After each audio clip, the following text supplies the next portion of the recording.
પાણી મિક્સ થઈ ગયેલું પછી આ ખેડૂત આવે કાકા હવે અમે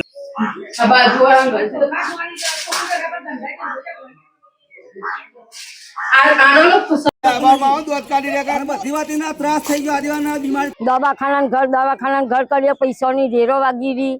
એક તો હાથ મેળન મજૂરી કરતા આવીએ કઈ અમે કઈ ઘરનું ગુજરણ ચલાવીએ કે દવાખાનામાં અમે રૂપિયા ભરીએ તો સરકાર શું કામની ગરીબો માટે તો આવી સગવડ કરવી પડે ને પાણી અંદર આજકાલ તો મહિનાથી પાણી ખરાબ આવે છે સાહેબ પાણી કોઈ કહેવા જતું નહીં કોઈ પૂછતું નહીં કે પાણી કેમ ખરાબ આવે અમારા નદીવા અંદર એટલે છોકરાઓ આદમી બૈરા બધા બીમાર પડે છે અને એટલું પાણી ગંદુ પી અને પાણીની કોઈ અમારે અરજી વાપરતું નથી બરાબર અને બીમાર પડી ગયું પબ્લિક તમે જુઓ તો આજકાલ કરતા મહિનાથી બીમાર પડી ગયું આદિવાળા અંદર રોગચાળા થઈ ગયા અને મેલેરિયા થઈ ગયા સાહેબ ઝાડા ઉલટી થઈ ગયા આજકાલ કરતા 15-20-25 કેસ પડી રહ્યા છે અંદર તો હાલે દીકરાઓ બધા બીમાર પડે દવા આપણે પૈસા હોય ને તારે ક્યાંથી લાઈને આપીએ અમે મજૂરી કરીને ધંધા કરીએ પૂરા કરીએ સાહેબ બરાબર અને અમારા આદિવાળાને કોઈ ખબરતું નથી આદિવાળામાં હવનું લોકો હવ ગરમ પી જવું અને અમારા છોકરા બીમાર પડી રહ્યા છે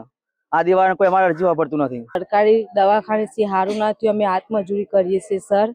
પણ કૃપા કરીને પાણી સારું આવવા દો કેમ કે ગટરનું પાણી આવે છે અમે ગટરનું પાણી પીને બીમાર બહુ પડી ગયા છે